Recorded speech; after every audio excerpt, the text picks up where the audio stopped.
Welcome back to the channel and welcome back to another quick pick prediction video. In this video, I'll be predicting the light heavyweight bout between Dustin Jacoby versus Azmat Murzakanov. And how I see right here is I'm going average confidence Dustin Jacoby to beat Azmat Murzakanov. And mainly this average confidence comes from the fact that I feel like really should be a high confidence pick, maybe even lock pick. You got a guy in Murzakanov who really going to just strike. I don't like his wrestling anything of a note or has shown to be anything of no big threat. So ain't no big wrestling threat at all. So Jacoby should be able to defend his takedowns pretty well. If he even does get taken down, probably gonna be 1 or 1.5, something at most. What even is a half takedown? Probably with limited control time.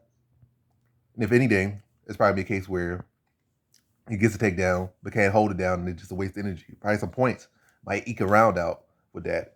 But all in all, I kind of see this as a case where Murzakanov will come out like his style is like really it's like heavy power shots. Like, it might get you a feint and get a read and go with a big uppercut, but mostly just lean in, big overhands, big flashy stuff. Kind of lacks that finesse in between, that filler. He lacks filler. He kind of got the big oomph, but where's the filler? There's very little filler, like a sprinkle filler, and then big overhands. And a lot of times they end up with him exhausting himself out, going for big shots. And going over Jacoby, who's been fought at a pretty high level of kickboxing, been in with Pereira and some other guys in there. Was like a top 10 glory middleweight at one point, or was that a welterweight at one point? Don't quote me that. I think it was welterweight, because their weight class aren't exactly accurate. I mean, not as accurate, not exactly is similar, or not exactly the same as UFC, obviously, and MMA weight classes. So it's a little bit different. I don't know, yeah. But yeah, I think that was welterweight, I believe. But don't quote me on that. So yeah, I feel like in the case Jacoby's gonna be cleaner, more consistent. I could see him fighting, 15, 20, 25 minute rounds, even though he's never gonna fight for that, because I don't see him being in a title picture. Either of these guys in title picture, but I feel like I could trust Jacoby to be able to fight rounds and be consistent and fight composed. He not got out his guard, just swinging for the fences or just loaded up on shots. He really picks the shots clean and really does stage. I mean, he did go on his contender search fight. He did wear himself out going for the finish on that one. He did. So that actually is a little bit inaccurate. But since he's been in UFC, well, back in the UFC, not his early UFC career when he was a nobody, but since he's been back in the UFC, he's been like clean, and he has been really a guy that overexerts himself. And he can fight clean for, just about as long as he needs to, especially 15 minutes. He could do that solid. Where I feel like Murzakanov, for the most part, he just shows me if he can't get a finish early, he starts to dip off, and again, kind of relying on the big power shots of like Jacoby, like chew his legs up, chew his body up, bully him in the clinch, like elbows, like knees. It is really weird on him. Murzakanov kind of coming off with these big shots early, but Jacoby being a block, defend, roll with him a bit, and probably take advantage of him and lean, step knee him, land knees and clinch.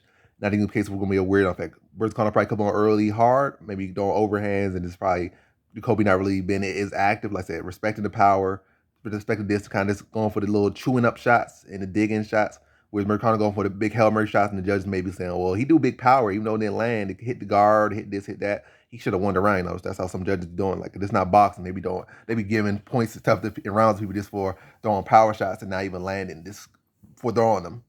Clearly missing or clearly landing on the arms or something, they still be scoring because activity and intent to hurt you or something, even though the intent failed.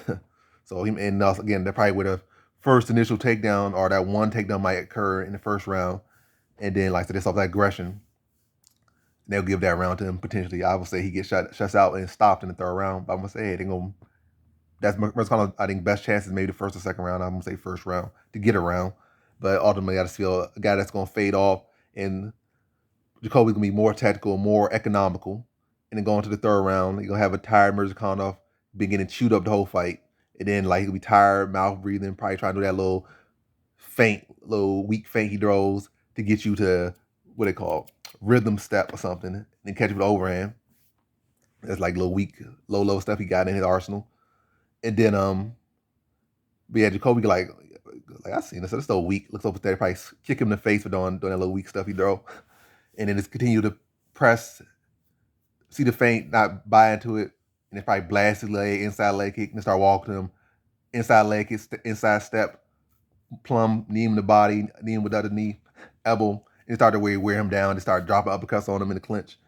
And just like not giving him space to breathe him. I think he puts him out probably late third round. So in this one, I got Dustin Jacoby via third round TKO.